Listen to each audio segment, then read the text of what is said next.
Hi, folks. Welcome to a thrilling new episode of the Medical Device Cybersecurity Podcast. I'm your host, Mathieu Cyber Dr. Petot, and today here we have Christopher Gates and Axel Wirth joining us. They're the gurus of medical device cybersecurity. They've written a book that is known as the Blue Bible in the space. So yeah, they're knowledgeable on medical device cybersecurity, and we have them here for a longer episode. Folks, Axel and Chris, welcome to the Medical Device Cybersecurity Podcast. Thank you, Matt. Wonderful to have you. So let's get started with a little intro. So you have a lot of different publications into medical devices, cybersecurity. What is it that you like so much about this industry? Oh, wow. Where do we start? Yeah. Are we tackling world peace next, Matt? Just what's your main reason that you enjoy this topic so much? So Axel, go first, man. I mean, the reason, frankly, that I ended up in the healthcare industry to begin with was purely coincidental. Right? By training, I'm an electrical engineer, got out of college, had my degree, and had no idea what I wanted to do. Coincidentally, on the weekend paper, read an article about medical imaging, and I thought, yeah, that sounds interesting. I applied for a job, got the job, and that was 40 years ago, and I've been in the healthcare industry since. And what kept me in it, it's an exciting industry. Right? You're doing good as an engineer. You have exciting challenges. They span the entire spectrum of engineering. It's never just a electrical engineering problem. It's never just a chemical engineering problem. It's always a combination of multiple things that come together. And as of 10, 15 years ago, it is also software and cybersecurity, which I encountered for the first time back in 2008 and have been diving deeper into cybersecurity since. And it has been a great, rewarding, sometimes frustrating and challenging, but nevertheless interesting topic. Wonderful. Yeah. And you, Christopher? Well, I am a medical device developer, and my father was an electrical engineer in the broadcast industry, radio and television. And so I grew up around electronics all the time. I knew I didn't want to be an electrical engineer, an EE, but I knew how to solder by the age of 7. I was not your normal kid. And as I was going through school, I was always hanging around whatever was computerish at the time, and that was very computerish, not what we look at it today. And so when I finally got to college, there we were working with Hollerith punch cards. I'm an old guy. And so this was back in the day, booting up devices on the front panels and all that. So there was a lot of this stuff, and it was always fascinating to me. But I've done this for decades and managed groups, created probably hundreds, definitely dozens and dozens of medical devices that are in the marketplace, mostly class 3 stuff, and was always enjoyable. I love being an engineer. I love doing that. It's great to go out and see people being kept alive on equipment you've made, improving their quality of life. It's extremely rewarding, as opposed to, say, creating the next spider plane or landmine or whatever it is you were doing. You're contributing to the good side for human beings. And I'd always been a hacker, because if you're good at what you do, you drift off onto the other side and you go, well, sure, this got in my road, I'll fix it, right? I'll take it out of my road. So ever since college, I hacked into everything. At the time, it was a little thing called the DARPA network. That we call it today, I think it's called the internet. Maybe it'll take off soon. I don't know. It might be popular. But back then it was the DARPA network, all military, and they had universities on it. So you hacked into all of that. And I mean, it was just part and parcel of what you did. And I've always done this. Things like lock picking I did as a child. It's one of those things that's a trait that you find in hackers. So all during my professional career developing medical devices, I was also hacking things, reverse engineering, looking at competitors' products, protecting my own products. And then I was consulting at a very large company, and they were very publicly hacked, and started helping them. And they're like, what do you know about this? You're an engineer. And I said, yeah, that's what I get paid for. And you don't put it on your resume, but I'm also a hacker. So that led off into this whole change and arc in my career. And I absolutely love it. At that same large medical device company, on their social media site, I used to say, I've been doing this for decades. Please try to surprise me. And I love that something new, something changing. And in cybersecurity, it's always changing. Always. Okay. We can never feel secure. And if you look at that, I mean, Axel and I are both very senior guys, both in age and experience. All right. And I'll guarantee you, both of us feel the same way, which is we don't know it all yet because it's changing out from underneath of us. As we're sitting here today, we're losing in some other area.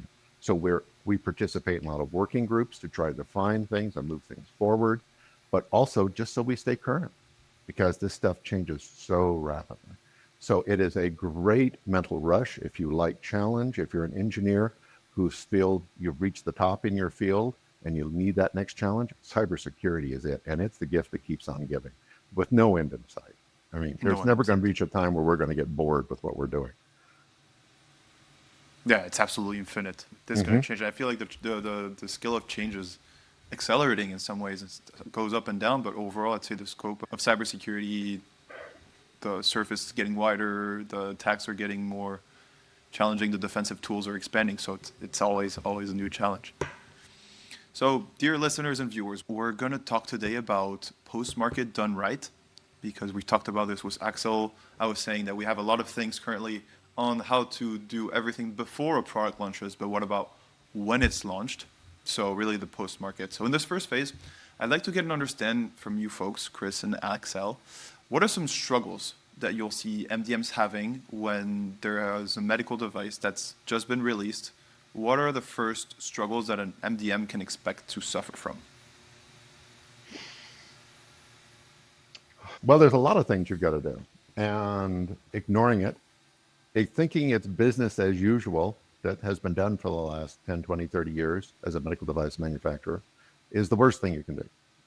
You need to, during your development phase and release and approval from the FDA, you need to be looking at those activities, setting them up, making certain you can transition into the post-market period.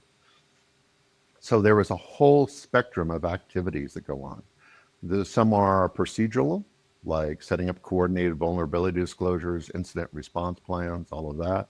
Some of them are much more functional, like ongoing cybersecurity testing on a periodic basis, either at 3, 6, or 12 months, depending upon the risk and how the FDA views the risk of your device that you've introduced. So there are things like that are out there. Certainly transparency and coordinating with your end users is a large part of this. But then other things that are not quite as obvious, such as supply chain. If you're going to update that product over time, and we now have to have the ability to update these products in the field rapidly, you reach out in that GitHub repo and that library or framework that you used. Are you going to use the one you used before that you fully vetted? Are you dragging in a new one at the last minute that who knows what's been added to it and what moderator's been there? So you have to look at all the supply chain activities as you go forward, besides just pushing it out. So there is a huge amount that has to be done. And so much so, you really need dedicated support for this. This can't be a function that's picked up by your development team that, oh yeah, that, you know, the 2% activity that they need to do. No, you need dedicated, ongoing engineering teams to deal with these products that are in the field till end of life, and maybe a little beyond. And to add to that, right, good post-market management and maintaining the security posture of your devices in the field really starts in the pre-market, right? You need to design a device to be maintainable. You need to have a way to get software updates and patches onto the device. You need to be able to identify and log security events on a fielded device. You need to be able to support your customers with vulnerability disclosures and other communication, end-of-life communication, and so forth. If you start thinking about the post-market when you start selling your device, it is definitely too late. Yeah, absolutely. Absolutely. And in fact, things exactly what Axel was talking about, that can actually affect the hardware in your design. Everybody likes to think cybersecurity software, right? Mm-hmm. It's a natural conclusion. No, it can affect hardware. There are things you may need to do and change your hardware. So things like have hardware accelerated cryptographic support in there for things like encryption, decryption, secure hashing, that kind of stuff to support things such as communication, updates in the field, all this. That means a swap in the hardware. Maybe it's a different microcontroller, different processor, you're adding on co-processors, but it's hardware impacts as well too. You don't do that at the last minute. That's something that's started early in the concept and design phase, and that's a large part of what threat modeling should get you as you're looking at that early on and you're threat modeling your system. So as you design then your product to prepare for this eventual hardware change, what are some things that you can do to facilitate this kind of hardware, both hardware and software changes later in the future? Obviously, the ability to update it in the field. Do not discount how difficult that is. It is extremely difficult. At the moment, I am co-chairing a working group for the Health Sector Coordinating Council. It's called Cyber Update and Patching, and we're defining what are the needs on the hospital side, the HDO, what are the needs on the medical device manufacturer side, and putting this all together. And we will be releasing a paper talking about different maturity levels of what you need to achieve to be able to perform these updates in the field. It's challenging. Just from a technical standpoint, ignoring completely what the hospital needs is challenging. And then you start factoring in the needs of the hospital. For instance, you have a device that's going to be down. Gee, I need to update this. Almost every device out there has to at least be reset following an update. How much downtime is that? If it's a pole mount infusion pump and you have 4,000 of them in your hospital, that might not be a problem. You can swap them out.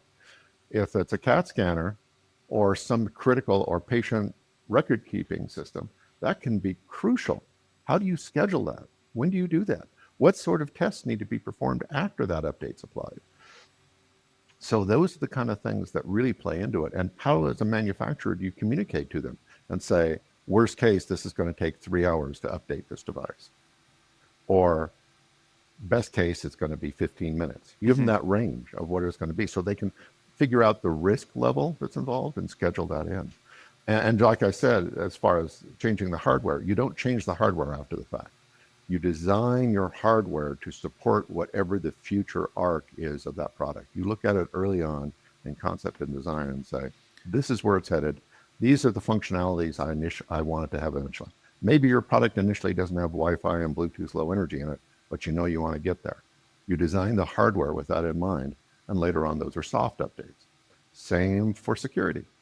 Maybe I don't need encryption right now, but I want to make certain it's in there and I can do it in a timely fashion. Doing encryption in software takes hundreds of milliseconds. Doing it in hardware takes microseconds. So maybe that's important to you. Maybe you have to update rapidly enough. Maybe you're running off of a battery where timing and equates to battery life. Those are the kind of things that you have to look at early on, and that's where you use threat modeling and do asset threat modeling against your system at design time to figure out, is this going to achieve my nth goals that may be 5, 6, 7, 8 years down the road? And I was just going to ask Axel, is it about making things more modular? Perhaps making medical device more modular? You certainly can if the device lends itself to it, right? Doing it for something complex like a CT scanner, that's certainly a valid path. Doing it for something like a pacemaker, probably not feasible. So as so often in the medical device space, the answer is it depends. But yes, there are certainly certain architectural and engineering considerations that help you down the road. Right? And that includes also selection of your hardware and software components to look for longevity and ability. Right? I mean, the last thing you want your customers to buy a CT scanner they plan to use for 10 or 15 years, only to find out that the operating system of the server under the hood has an end of life after 5 years.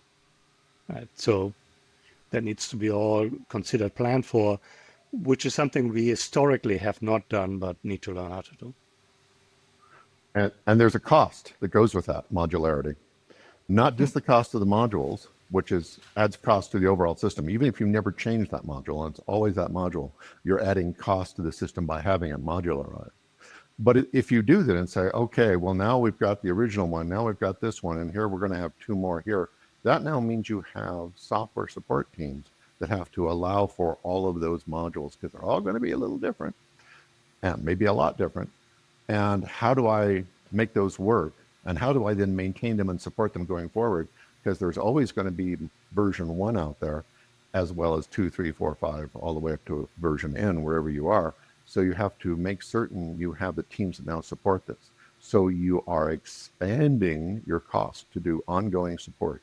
And make no mistake, manufacturers, you're on the hook for this device. The years of making a device, throwing it over the fence to manufacturing it, selling it, and after they sell it and close that deal, you go, what was that device? I don't know you anymore.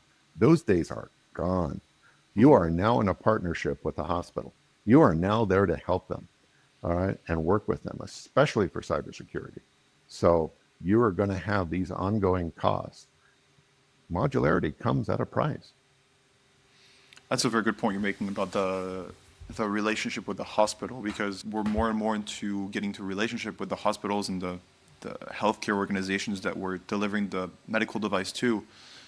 If you're a medical device manufacturer, how should you work with these healthcare institutions to get data and information on the cybersecurity of your medical device? I mean, a lot of that is actually predefined by the various regulators, be it the FDA, be it Singapore, be it the EU, be it Australia. But there is actually a degree of consistency what they expect the manufacturer to do for and with their customers. And that includes cybersecurity in the instructions for installation, use, maintenance. That includes transparency with regards to evolving risks and new vulnerabilities. That includes, as Chris was already mentioning earlier, communication to customers about newly uncovered vulnerabilities, available updates, changes in end of life and end of support, and so forth. So I think collectively as an industry, we need to move to more of a partnership model and to more of a transparency model as compared to here's a box that has a plug, don't worry about anything else after that. And what about from the other side? So what can medical device manufacturers ask, request from healthcare institutions to understand a bit more what how the medical device is performing in real time, and what are the difficult things around cybersecurity that hospitals are facing? Well, unfortunately, the relationship between health delivery organizations, hospitals, clinics, doctors' offices, HDOs, and medical device manufacturers, MDMs, has always been broken. And I can't think of another industry where MDMs make something and go, we don't particularly care what the HDOs want. Okay? Yeah. We're making a profit. We want to make certain we keep our liability low. We want to make certain they're safe and efficacious in our devices. That's about it.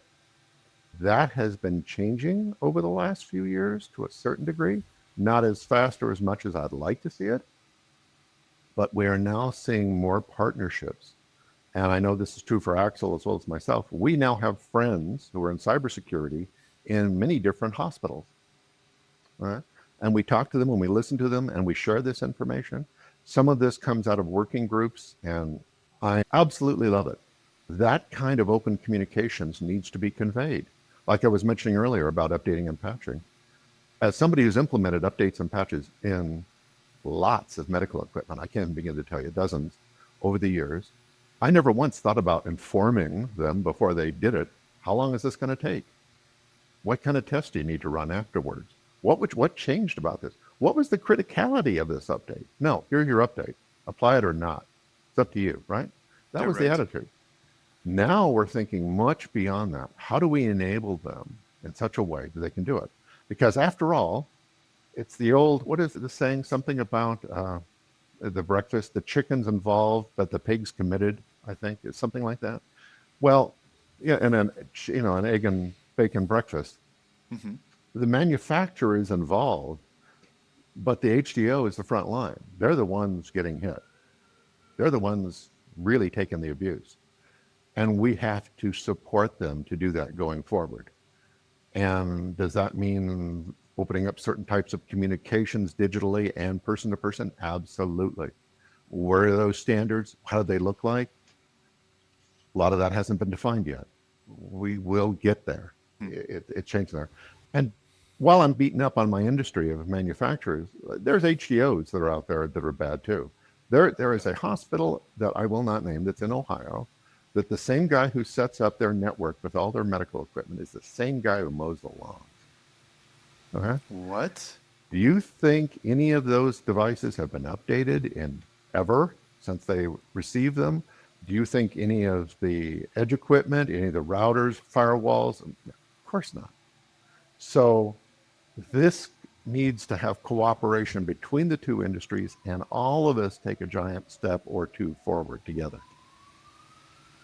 Absolutely. Yeah. And to get to that point, though, we have to get to the point where we contribute to having communication. We first need to figure out that there's a vulnerability out in our medical device. So if you're a medical device manufacturer, how should you look at your device and determine what are the vulnerabilities and then test them whether they're worthy of a patch or not?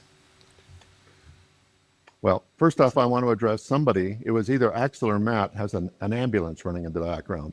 And I wanted to point that out. You could hear the siren, and that's a perfect example. In that ambulance is equipment that needs to be secure, and it's rolling out to save somebody's life right now. And that's real time. It's ongoing. It'll happen to you. It'll happen to your family. We all deal with the medical industry. All right. It's got to be secure. So, Axel, I interrupted you. Go ahead. Fill that one. I think we need to change our paradigm, right? Traditionally, there was the design of a device, then it got sold to the customer at a certain price, and the customer was then responsible for maintaining it. But if you fold cybersecurity into that equation, all of a sudden you have a situation where a more secure device would be more expensive at the point of sale, or time of sale rather, but would be cheaper to maintain because it was designed with more security out of the gate.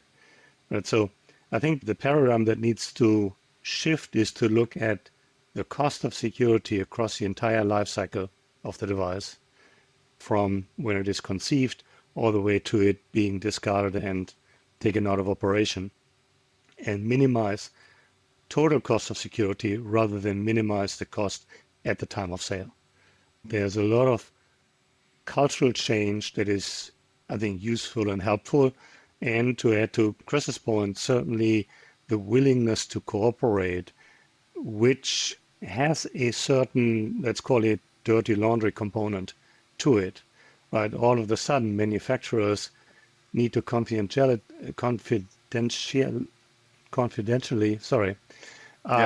share with hospitals about weaknesses in their device in order to protect those devices. All of a sudden, hospitals have to share with the manufacturers that they had an incident on their network that included the manufacturer's device. That implies a certain level of trust between the hospital and the manufacturer. Right? So I think there's a lot of cultural change that has to happen in order for the industry to collectively become more secure. And here, Axel, why would it be relevant for Matt, them? let me jump in and add something to what he said. Absolutely, Axel's dead on. I want to focus on one part of that, which is acquisition. HDOs should not buy medical devices without including in the assessment of that pre-purchase the cybersecurity. And I can't tell you the number of HDOs that I ran into that say, or they post on a forum, for instance, and come up and go, we just bought a bunch of ventilators. How do I make certain they're secure? Well, you don't now. That's way too late. You look at it before you make that purchase. The manufacturer is going to be way more motivated to communicate all this stuff to you because they want the purchase. Money talks. Right? But anything that doesn't meet your level and apply to what your level is, whatever it is, because everybody's different in the hospital, maybe they can add it. Maybe they can make that change. Maybe they can turn some system on for you or turn it off, depending upon what your needs are. So these are the things that have to be considered before you purchase these equipment. It's part of the consideration, not just because the star surgeon in your institution decided he wanted the latest whiz-bang gadget he read about somewhere. Great. Start to evaluate that, but also look at the competitors, look at what cybersecurity brings to the table for each one of those offerings.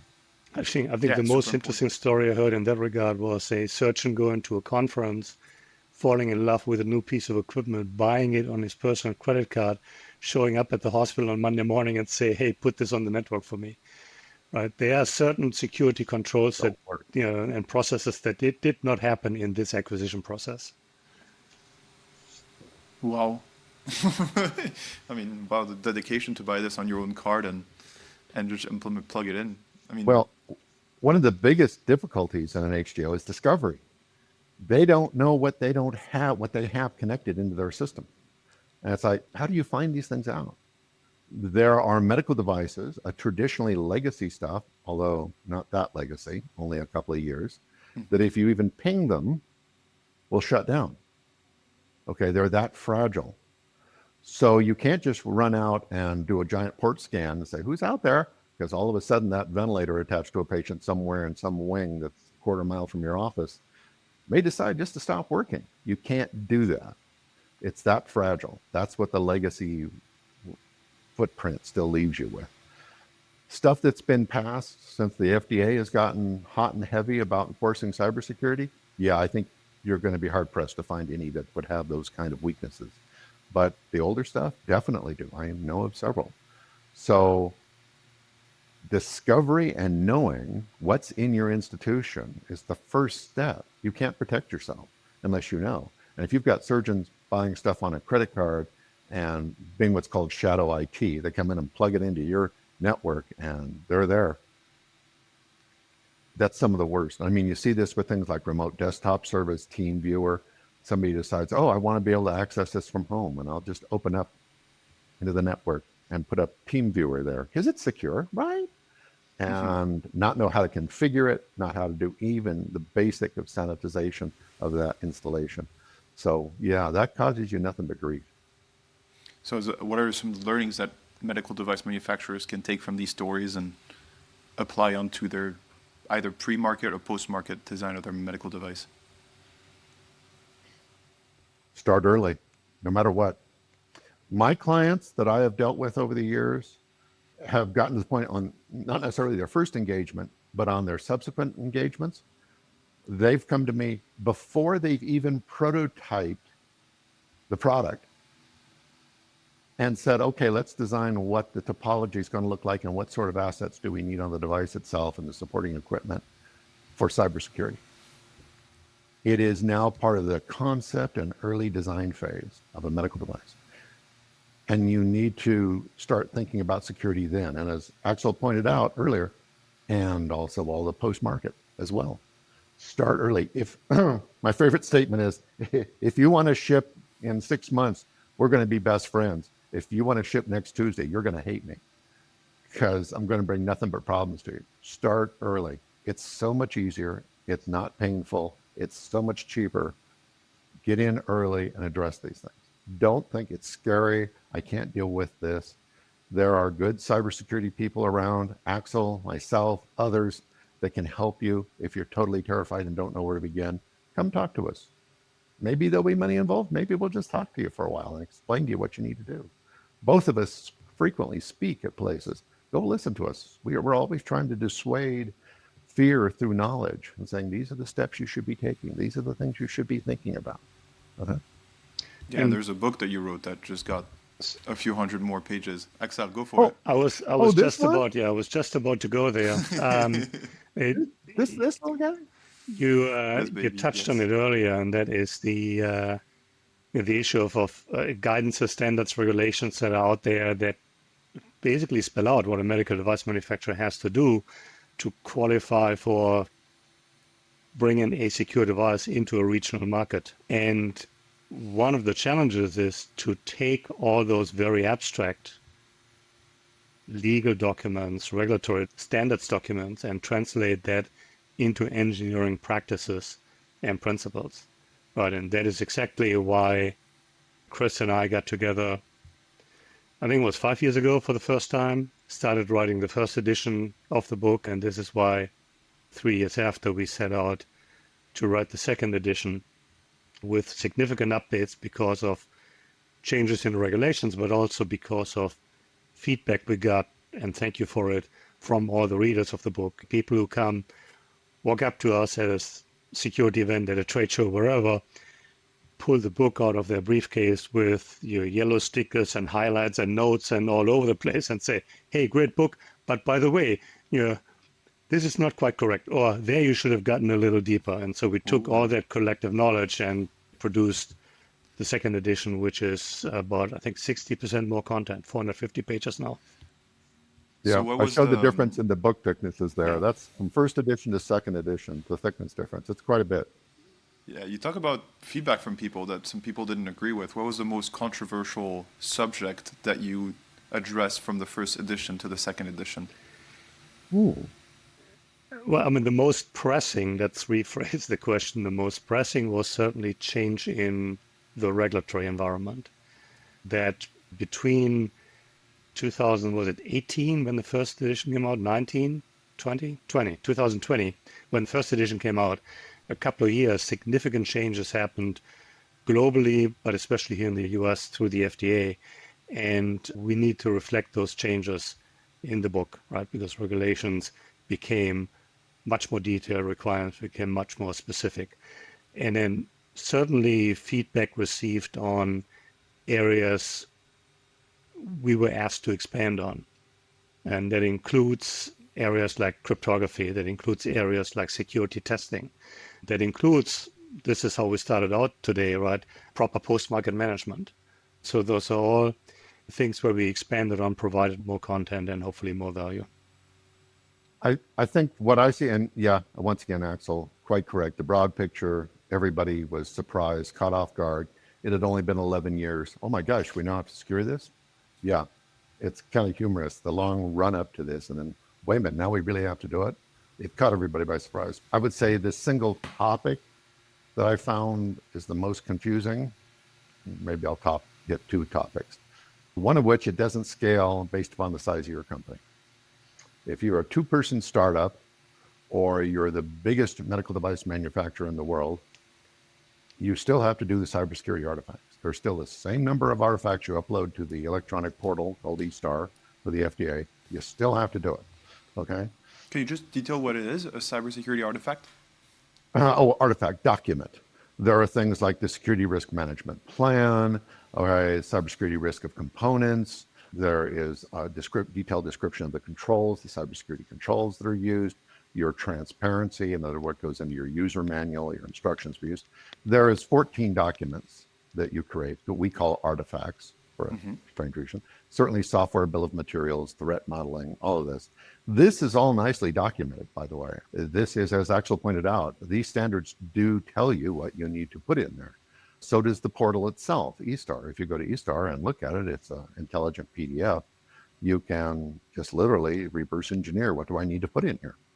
So that is where we're coming from, is there's all these things going there. But the biggest one, especially for people who are more senior in medical device development, is risk management, quote unquote, risk management. We've always talked about that. What does it mean? Traditionally, it means impact to the patient and the environment, safety and efficacy of the medical product, okay? So keeping the patient secure, making certain you don't kill the hospital staff around the patient. These are the things that matter to this as far as risk management. And there's a very mature methodology and approach that uses likelihood and uses all sorts of metrics to look at that product over months and years. So they may look at that and go, oh, this valve is failing at too high of a rate. We need to replace this because we looked at it for 24 months and decided it was failing too much, right? That's still there, but it's now called safety risk management. There is also security risk management. Security risk management done by different people, different techniques. It's done in days and weeks, not months and years. It doesn't use likelihood. It uses severity and exploitability of this. And they both interact. And either path going through that can say, oh, I need to make a change. So people will come through and say, yeah, I'm just making this tongue depressor that's, got software in it. I don't know how you'd use software in a tongue depressor, but let's say you did. And I don't need, my risk is so low. Your safety risk is low, but you still have to do all the cybersecurity activity. Because at the end of the day, even if that device can't harm the patient that you're working with, the tongue depressor, for instance, It could also be used to attack other infrastructure around it. It could be used as a stepping off, or what we call a pivot point, into the organization. So that pole mountain fusion pump might just be infusing into the patient fine like it always has, but is now an open portal and a gateway into the rest of your network and all of your other equipment. So you can't just look at it and say, what is the safety profile of my device? You have to look at it from the standpoint of all of these get secured. There's also another important difference between the traditional safety risk management and security risk management. Right? In safety risk management, we have the concept of considering reasonably foreseeable misuse. Right? Mm-hmm. What if somebody uses a device to purposely or through oversight, does harm? But in safety risk management, that is the exception. You deal with a couple of dozen considerations around that. And Yeah. you either classify them as low risk, unlikely to occur, or you put safety measures in place to prevent them. Well, in cybersecurity, your reasonable foreseeable misuse is your default case, by the way. Right? It's the hackers, it's nation state attacks, it's cyber criminals, it's malware, it's who knows what, right? That is all reasonable foreseeable misuse. And secondly, you cannot consider your considerations to a few dozen risks. You need to consider hundreds, if not thousands, of different risks that can occur. So it is a challenge merely by complexity, but also certainly then by, based on possible consequences and severity. Yep. And that shows up in places where, same thing, another change between safety and security risk management is the environment. And in safety, it's like, well, this is run in a cath lab and it's therefore has the professionals around it. They can deal with this. In security, you don't make that distinction at all. People go, well, I don't need to secure this. It's in the cath lab. Nobody can. No, you can't blame it on the environment and say, well, the environment has to secure my insecure product. So it's another one. There's a lot of little gotchas between those two, but the important thing to understand is these are two separate things. And I literally run into this still today on a daily basis. People starting off with, well, it's not really that, risky of a device to the patient. It's like, it doesn't matter. We still have to do this. And what's in the September 2023 FDA's pre-market cybersecurity guidance? 57 pages of goodness that you should all read if you're a medical device manufacturer. Read, learn, understand, to be able to quote chapter and verse, is the fact that these are things you now have to do, and they apply to everyone. As your complexity increases, it scales up. There is no scaling down.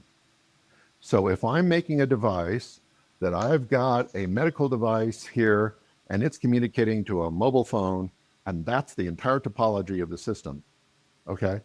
It still creates the same documents that a 2-story, hundreds of computers, proton accelerator device in a hospital would have to create. It's just that proton accelerator is going to have a whole lot more of it, okay? So it never scales down from that guidance, but it does scale up based upon the complexity of the system. Well, Axel, I want to get back on something you said. Cybersecurity, or security piece of the safety versus security part, has hundreds or potentially thousands of challenges in security. How do you go about choosing the ones that are actually relevant enough to take care of? Well, that goes back to what Chris just talked a moment about, or take a risk-based approach. Make sure that you assess for each individually what are the safety implications, what are the operational implications, things like downtime, what are the financial implications, what are the privacy implications, your potential data breach and disclosure. And through those main categories of risk, look at each individual vulnerability and assess it. How exploitable is it? And what is the impact? What is the severity, right? And then come up with a methodology, a defendable methodology that you use to go through all of those hundreds, potentially thousands of individual assessments. Ideally, of course, you want to use tools for that. Otherwise, it becomes overwhelming and not maintainable. and the FDA is pretty heavy on that, you need to provide traceability. But if early on in the design, I identified a vulnerability, how have I confirmed at the very end, prior to release, through testing, that I have properly mitigated that vulnerability, right? So if I have identified a couple of thousand of vulnerabilities, I need a couple of thousand confirmations that I indeed have either eliminated that vulnerability or reduced it to an acceptable level. So again, to my previous point, complexity is part of the problem, right? Performing risk assessment on a single vulnerability, I can do that with pen and paper. Doing it across a couple of thousand vulnerabilities across the entire lifecycle, including post-market of a device, that is the true challenge. And that is where I need tools and automation and proper processes. Exactly what Axel said. There's one other course that can be taken. As a CISO of a hospital, you can start to brush up your resume and improve your network because you're going to need a new job soon otherwise. Okay. Yeah, it's a challenge being in these institutions. There's so much complexity. I don't think there's a lot of equals in the industry where you have medical devices that stay a long time in such a complex environment. It makes it so unique. There are, I mean, every once in a while I get into a discussion with colleagues that have similar jobs to mine in other industries, right? And to your point, right, one of the challenges in healthcare is the prevalence of legacy equipment, things that are 5, 10, 15 years old and are still clinically perfectly fine to use. Well, other industries have that too, energy, manufacturing to an extent, right? Some of the more classic manufacturing areas, utilities, water, wastewater, and so forth. They are full of legacy equipment, but no other industry has the complexity as we have it, right? Thousands of different devices from dozens, if not hundreds of different manufacturers being plugged together in different ways in each individual hospital, right? That is what I think makes security in healthcare so unique and so challenging. And there was an interesting study here done a couple months back where this very intrepid fellow went through and used the FDA's Universal Device Identifier database in a unique way, data mined it. And he extracted that the oldest medical device currently being manufactured and distributed is 48 years old. 48 years old. Let that sink in. I was a young lad at that time. Okay. All right. There was no consideration of cybersecurity. There was none of that. What are they using that for? What is the impact? What's the risk of that weak link in your organization? And yet it's still being sold. That needs to stop. Some industries have done that. Automotive, for instance. They went through and oddly enough, the United States didn't sign on to it, but the rest of the world did. The UN defines standards for automobile manufacturers in the rest of the world. And the WP29 was the standard they passed for cybersecurity for automotive manufacturers. And here a couple of years ago, they said all new vehicles must be designed to be secure. Starting with design, you're going to consider cybersecurity in this and go forward from that. And then they said, and 2 years after that was last year, all right, by August, you have to stop manufacturing any of those cars that weren't designed to be secure. So there was a number of cars, Porsche, for instance, okay, some Volkswagens, all right, that were good selling cars. They were still manufacturing them, people were still buying them, but weren't designed to be secure, and they had to shut down the production line. That makes a ton of sense from a security standpoint, all right?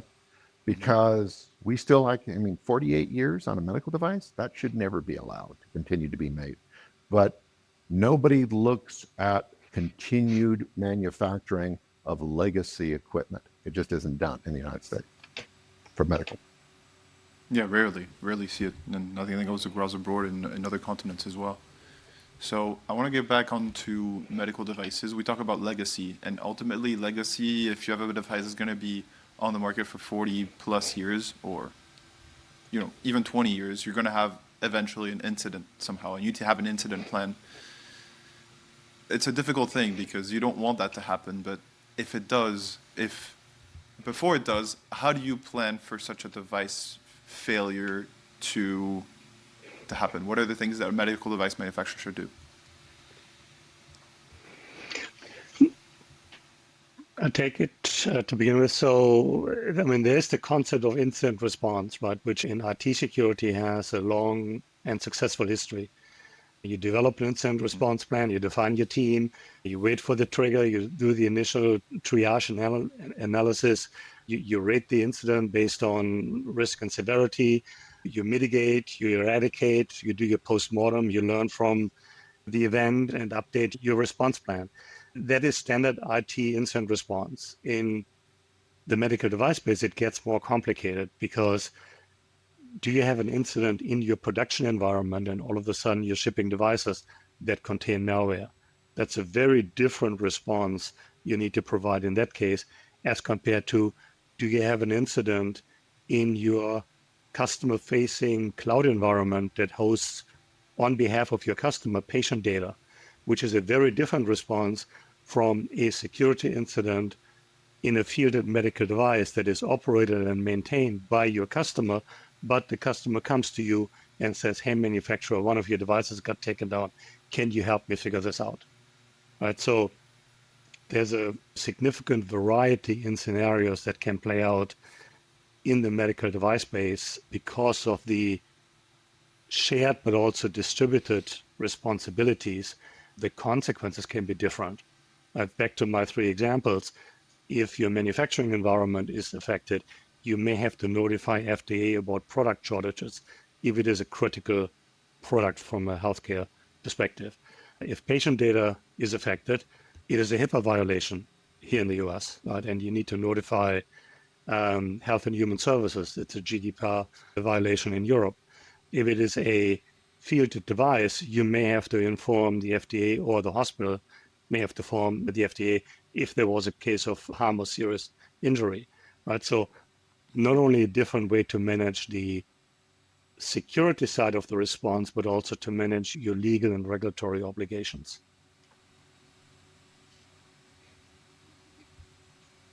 Yeah, absolutely. There's a variety, but as you said, there's some common things and there's some different things that depend on the specificity of the medical device and of the incident, of course.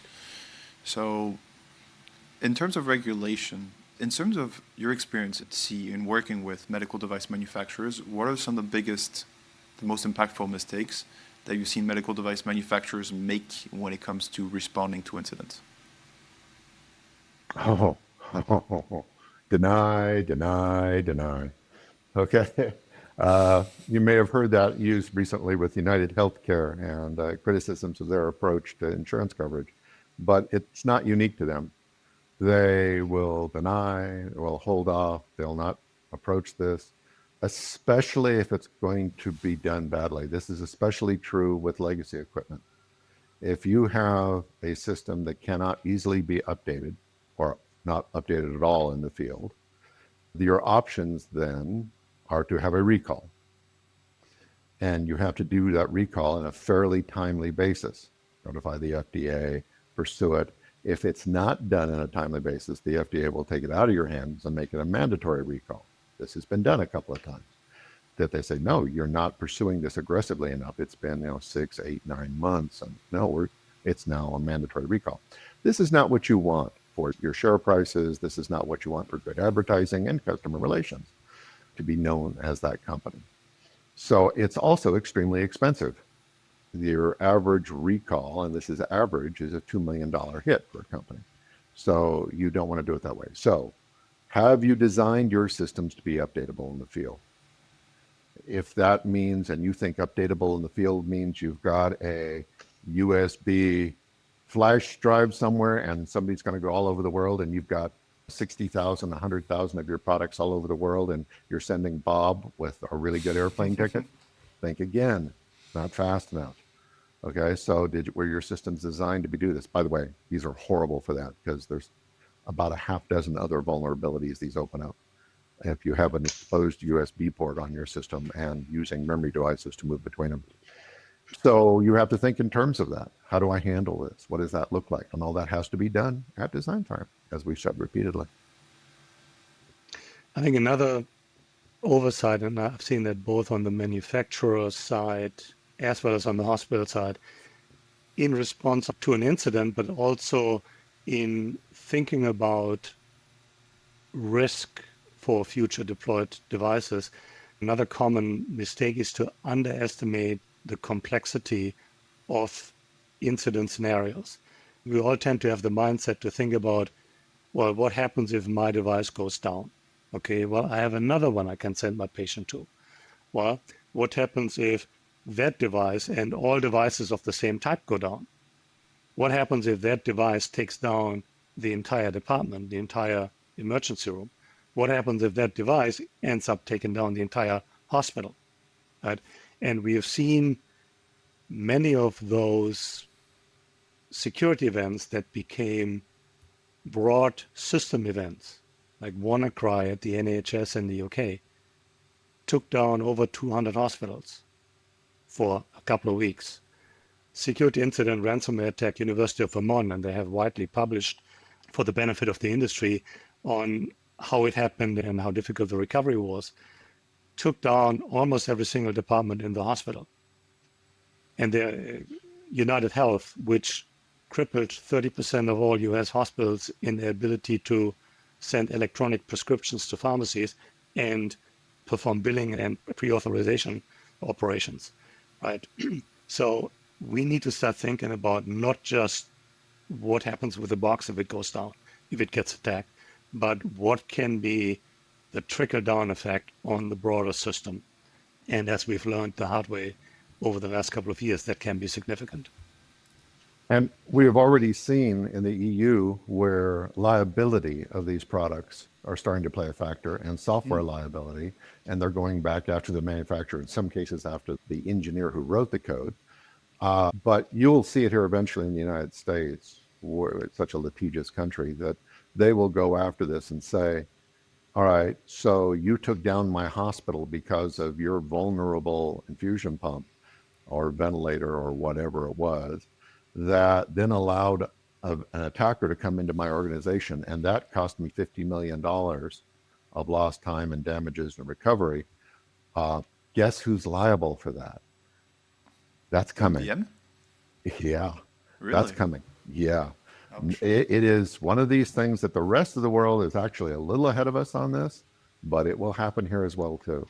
And it's already being talked about, has been for the last 2 or 3 years, about how to approach this and how to make this. And of course, the lawyers are salivating, so they're pushing for this whole thing because that would be a huge cash strain for them. Yeah.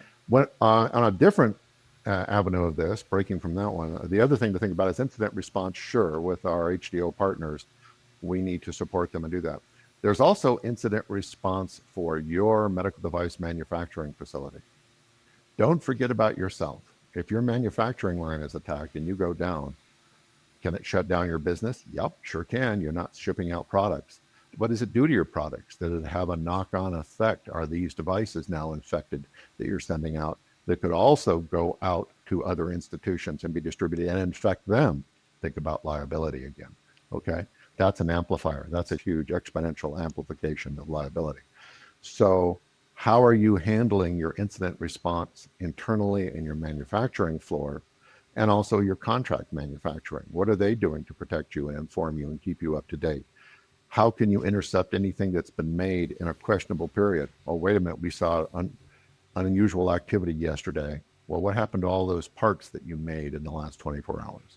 Can you intercept them? Have they been shipped? Can you pull them back?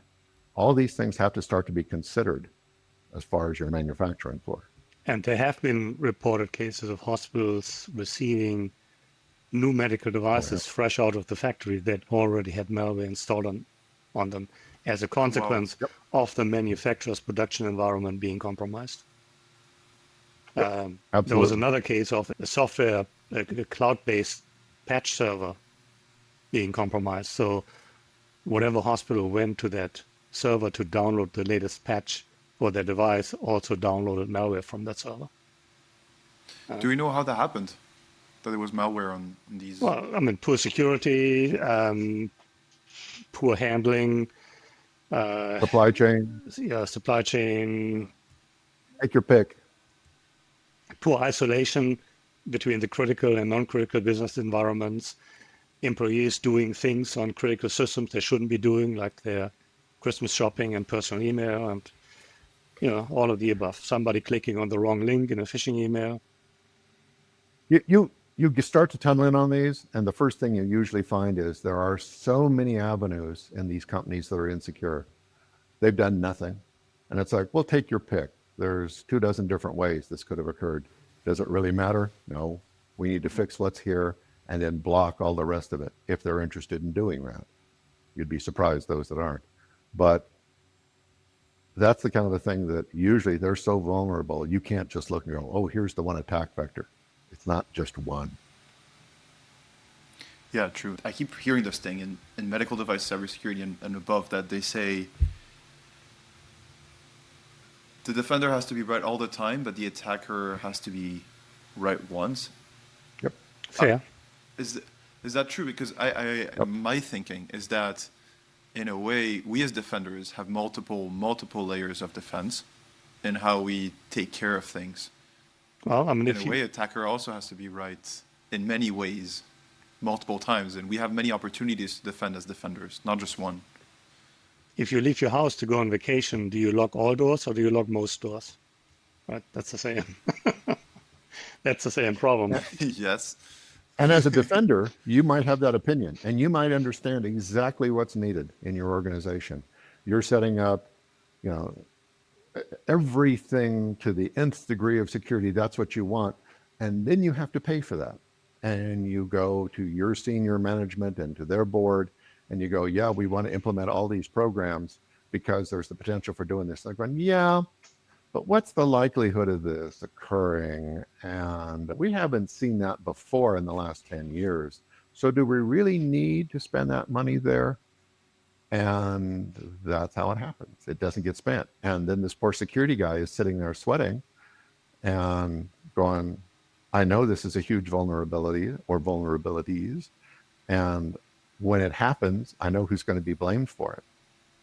And that's the way it goes. This has been a repeated pattern over and over and over again. Is it due to greed? Is it due to lack of training of the C-level? Is it lack of awareness? Probably all of the above to some degree. Is it conflicts, right? I mean, in all fairness, security is important, but that's not the only problem you have as a manufacturer.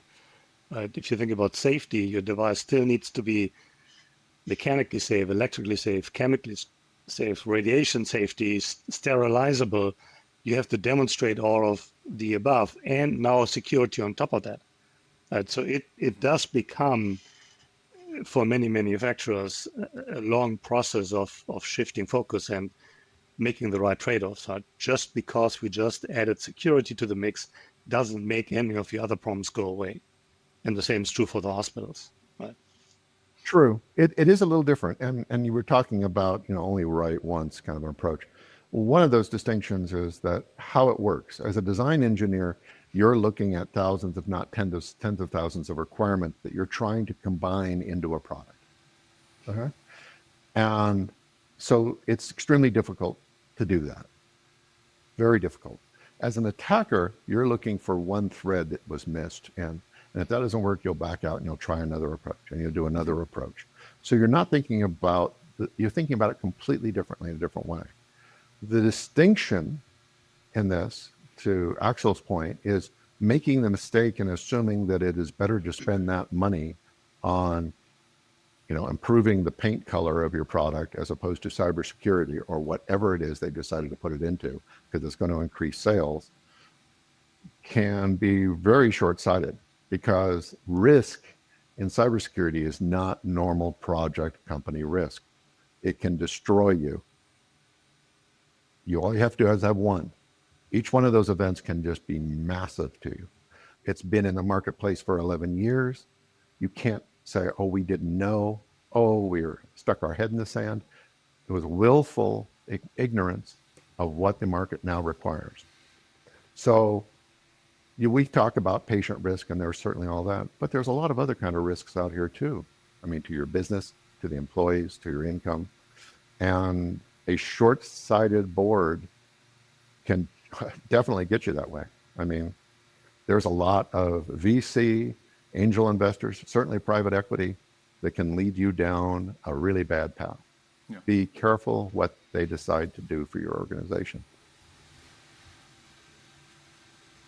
You have to be strong in these situations and stand up to you what you know is right. Or once again, take the Chief Information Security Officer approach and polish the resume and start looking for that next job. You can't keep jumping off ship, though. At Oh, one point. have you seen CISOs? That's what. Yeah, really? They're starting to jump Oh, everywhere they now? do. CISOs are one of those things that whenever there's an incident, who gets fired? CISOs. They're sort of like the sacrificial dog. They're the ones that just go out and every time they get slaughtered. And do you know, did they go in front of the board? Did they say, we need to spend this kind of money and it was turned down? Or did they just sit dumb and quiet? You don't generally know. I mean, did they earn it, in other words, or were they trying to do the best thing and getting shot down? You can only recommend to the senior level of a company so much the things to do. And then at the end of the day, it's like, well, It's not you. I've done all I can do. Make certain I don't own stock in this company and polish up the resume, and that's about it. Okay. I really admire CISOs for that, having the persistence and it's a tough job. Folks, we're going to finish here. I just want to ask one more question before we end it. If you could give medical device manufacturers one piece of advice on, let's make it general, cybersecurity of medical devices, what would it be? I mean, other than reading Only the one. book. Yeah, That's we've where I talked was about going. this. Accent. Let's try to find something else. One thing that one medical device manufacturer could implement today. Well, I mean, implement cybersecurity across the life cycle, right? Don't add it on, design it in from the beginning, from the early concept, and empower your team. Don't treat Empower your team. cybersecurity as something that costs you money and only creates problems. Use it as leverage to build better products and position yourself in the market. Just before we move on, empower your team. What are some things you can do? Buy the book. I mean, give them the resources, the tools, the budgets they need, the expertise they need for security. But if you don't have it yourself, find external resources that can help you. Invest in the right tools, invest in training of your teams, invest in training of your management so they can make the right strategic decisions. That's all under the umbrella of empowerment. Absolutely. Start early. I really can't say anything more than that. Engage with the industry. Yeah. In my previous employment, I actually had a video training program that's now kind of out of date, but I was trying to train engineers. And it didn't get the penetration the book did. The book gets many times more audience. It's now being used at brick and mortar learning institutions and classes. And we love this. This is exactly, I created the video training to try to impact people. It wasn't as impactful as the book has been. And so now with my new company, by the way, I'm Director of Cybersecurity at Innolitics. I should point this out as of yesterday. This is brand new news. So yeah, signed on with them yesterday. And so this is the kind of stuff where you engage these type of partners to come in and help and work with you. We train you as we're doing it. And these are the things you need to do. In many cases, we can work with you. We'll have things like governance issues that we come in and we'll help you define, modify your quality manual, your QMS, things that need to be modified for cybersecurity. We'll add new SOPs like secure development framework, like coordinated vulnerability disclosure and incident response SOPs. We'll come in and work with you and create all these kind of things, train you on how to do this and how to get up to speed. All of us, and even though technically organizations like MedCrypt, which is what Axel works for, and Innolitics, which I work for, are competitors, we don't ever actually really work like competitors. We work more like we've got this huge problem out there and we're all trying to beat this dragon. And we're all taking arms up against the dragon, not each other. So it is rare you ever see an organization get, oh, this is mine. It's like, no, we're all kind of trying to help everybody. So I've had people that I've lost contracts to MedCrypt, and I'll tell them, hey, you're in good hands. you're doing great. Okay. Same thing will be with Innolitics as I get into there. It's all going to be something that you trust these people to come in and help you, get you ramped up quickly, and maybe even create all the policies, procedures, and train your staff to address this so they know how to deal with it going forward. Absolutely. Folks, Axel and Chris, if people want to find out more about you, where can they go? Find us on LinkedIn, purchase the book. Book has a bio in it, so you know who we are. And plus the other 450 pages, I think, lend credibility to all the things we just talked about. But yeah, the best way to connect with us is, through LinkedIn. Really is, yeah. And I don't have an email yet at my new place, so I can't even give you an email address to socialize. So LinkedIn is a good place to go. One of the things we didn't touch on that I want before we go, I want to touch on is in the book, we have a large set of highly skilled contributing authors. These are some of the best people in the industry who have contributed sections to our book. That I would name them, but then I would do a disservice to the ones who I'm not naming, and that's unfair because they're all equally brilliant. We have some of the best people out there who are contributing to the book, and that'll continue as we release other editions going forward over the years to come. That we'll have the best of breed giving you the advice on how best to do this. So use the book. It's a reference. Read the book, buy lots of them, scatter them around your office. Let your engineers read them. I'm not kidding. That's exactly what you do. And you have them on hand for everybody to reference. And it should be required reading for all of your medical device engineers. Yeah. Well, good. By the way, we're not doing this to get rich. We make $7 off every copy of the book. Really? The book's like over $100.